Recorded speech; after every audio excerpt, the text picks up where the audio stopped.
चलिए करते हैं भद्रकाली मंदिर पर बात। 500 वर्ष पुराना प्राचीन मंदिर भद्रकाली में हर वर्ष मेला लगता है। लाखों श्रद्धालु राजस्थान ही नहीं, पंजाब, हरियाणा, यूपी, मध्य प्रदेश, गुजरात, अन्य राज्यों से आते हैं। यह सिलसिला लंबे अरसे से चला आ रहा है। हनुमानगढ़ जिले के लगभग सब पार्टियों के नेता भद्रकाली के अंदर मत्था टेकने भी जाते हैं। साथ ही हनुमानगढ़ जिले के भ्रमण के दौरान सरकारों के मंत्री, बड़े नेता यहाँ आते हैं तो वे भद्रकाली मंदिर जाना नहीं भूलते हैं।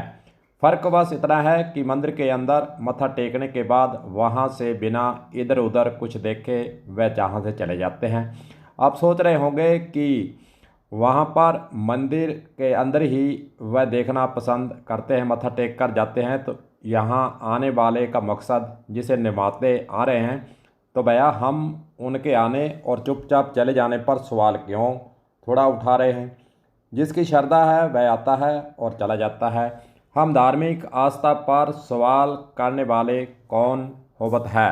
बिल्कुल नहीं। हम धार्मिक आस्था पर कोई भी सवाल उठाना भी नहीं चाहते हैं।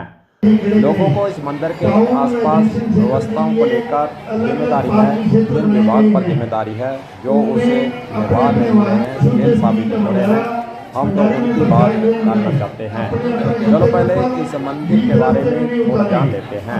500 वर्ष से लगभग पुराना प्राचीन मंदिर है। अकबर शासक के वक्त मूर्ति की स्थापना के साथ मंदिर का निर्माण यहाँ पर शुरू हुआ था।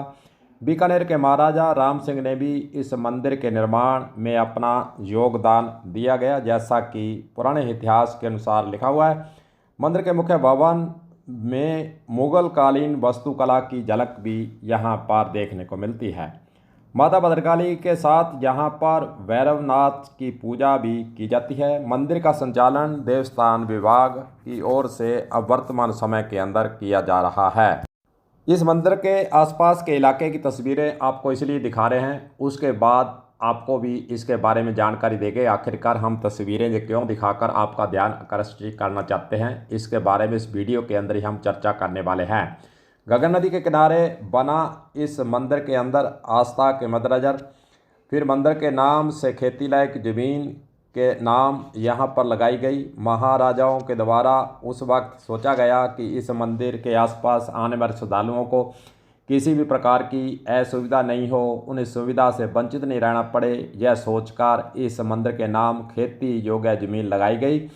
और असली कहानी बस यहीं से शुरू हो जाती है। जो होना चाहिए वह नहीं हो रहा है। दो विभागों के बीच में कई वर्षों से भारत क्लब यहाँ पर सुविधाएं जुटाने का प्रयास कर रहा है। उनके द्वारा विभिन्न प्रकार की व्यवस्था की जाती है और यहाँ पर जो श्रद्धालु आते हैं उन्हें किसी प्रकार की असुविधा नहीं हो, वे अपने स्तर पर सभी वहाँ पर जो साधन है उनको जुटाते हैं और आने वाले श्रद्धालुओं को वहाँ पर कठिनाई जिनको आती है उनको सुविधा देने का काम कर रहे हैं। के बीच में यहाँ का पूरा निर्माण कार्य, यहाँ का पूरा सिस्टम, यहाँ पर पूरी जो सुविधाएं हैं वो अटकी हुई हैं।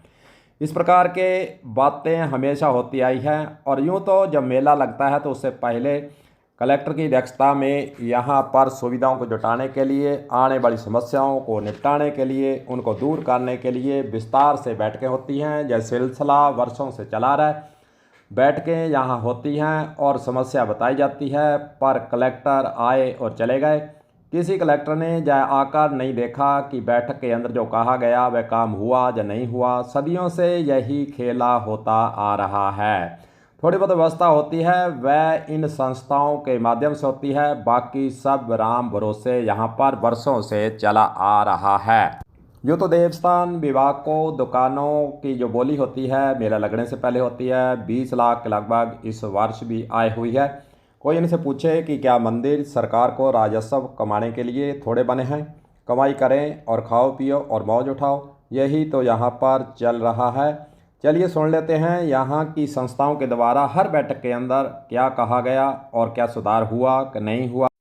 हालांकि यह तस्वीरें मेला जब लगा हुआ था उस वक्त की हैं और उस वक्त ही यहाँ की संस्थाओं से यानी भारत क्लब से बातचीत की गई और भारत क्लब के द्वारा इस मंदिर के आसपास सुविधाओं को लेकर और उनकी मांग, उनकी पीड़ा क्या है उसके बारे में हर सवाल का जवाब उन्होंने बेखूबी से दिया है।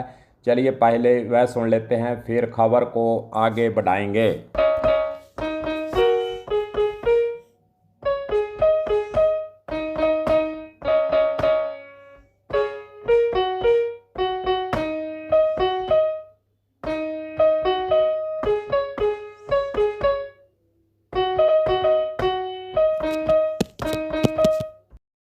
जिला कलेक्टर महोदय ने जो भद्रकाली मेला व्यवस्था हेतु बैठक ली थी, उस बैठक में भी हमने ये मुद्दे उठाए थे।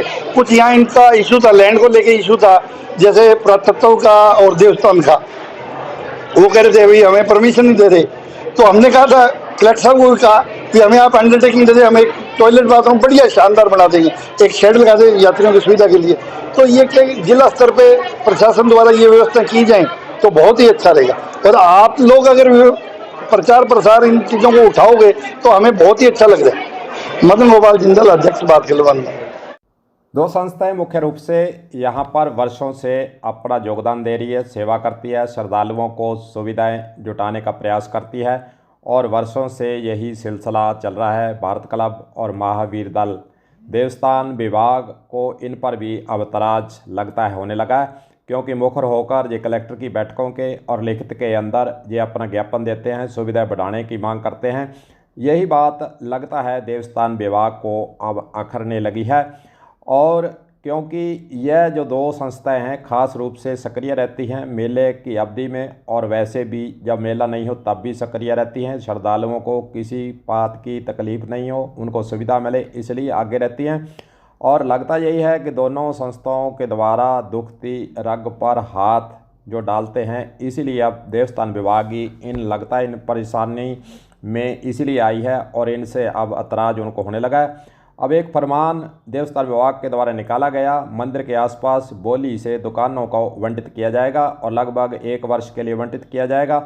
और वहाँ पर इन संस्थाओं को यानी भारत क्लब और महावीर दल, जो सनातन महावीर दल है, उसको कह दिया गया कि आप यहाँ पर जो शेड बनाकर लोगों को सुविधा दे रहे हैं, लोगों को, श्रद्धालुओं को किसी प्रकार की असुविधा से आप निजात दिला रहे हैं, अब यहाँ से इस जगह को खाली कर दें, क्योंकि हम 1 वर्ष के लिए मंदिर के आसपास के इलाके को दुकानें काटेंगे और उसका जो आमदन होगी हम विभाग के खाते में जमा करवाएंगे, इसलिए आप इसको खाली कर दें। हालांकि बोली रखी गई, लेकिन एतराज़ जब दोनों संस्थाओं के द्वारा उठाया गया, जो ज्ञापन कलेक्टर को भी सौंपा गया और देवस्थान विभाग को भी सौंपा गया, कलेक्टर को अवगत करवाया गया, उसके बाद हालांकि बोली तो स्थगित हो गई है, लेकिन बोली फिर होगी, क्योंकि विभाग अपने अड़ियल रवैये पर लगा हुआ है। उसे तो पैसा चाहिए, मंदिर के आसपास सुविधा हो या नहीं हो उनको कोई सरोकार नहीं।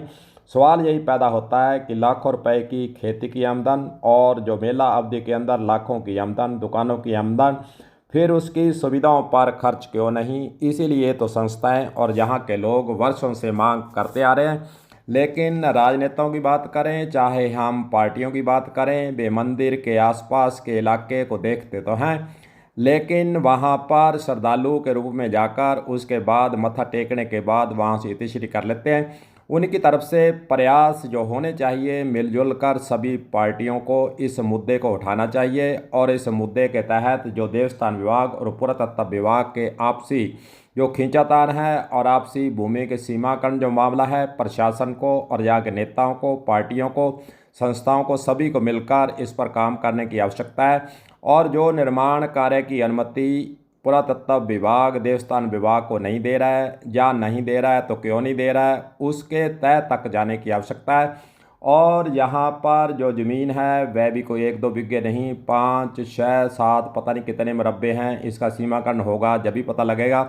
लाखों की आमदन इस बोली से होती है और फिर ज़मीन जो खेती लायक है उसका ठेका आता है। और दोनों विभाग चुपचाप तमाशा तो देख रहे हैं, लेकिन इस समस्या को हल करने के लिए आसपास के इलाके के अंदर न कोई धर्मशाला है, न कोई शौचालय है और न ही वहाँ पर सुविधाएं दी जा रही हैं। श्रद्धालु आते हैं, बड़े परेशानी में आते हैं और यहाँ पर परेशानी झेलते हुए दूसरे राज्यों से जो श्रद्धालु आते हैं उनके मन के अंदर एक ही सवाल होता है कि यहाँ पर आखिरकार वर्षों से सुविधाएँ क्यों नहीं दी जा रही, सुधार क्यों नहीं हो रहा है, मंदिर के आसपास के इलाके के अंदर गंदगी क्यों पसरी रहती है, स्वास्थ्य वहाँ पर ख़राब रहता है, वहाँ पर शौचालय अच्छे नहीं हैं, पीने के पानी की व्यवस्था अच्छी नहीं है और जो सुविधाएं वहां पर होनी चाहिए। लोग जो दूर दराज से आते हैं उनको ठहरने की व्यवस्था नहीं है, धर्मशाला नहीं है। कुछ संस्थाएं काम करना चाहती हैं लेकिन उनको अनुमति नहीं।